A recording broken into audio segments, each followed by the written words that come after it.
बहुत पहले ये गाना के हम आप लोग के बीच में छुले रहे, बहुत दुलार प्यार मिला। वही गाना के हम फिर ही नया अंदाज में छोड़तानी। हमके आशा ना विश्वास बा कि बहुत दुलार प्यार मिली। आवल जा कैसे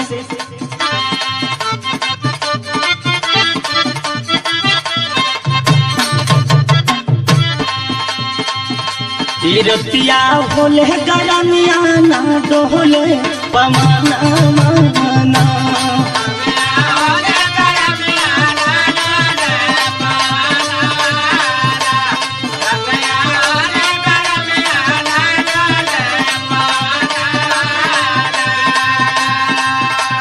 रतिया होले गरमिया ना डोले पमाना माना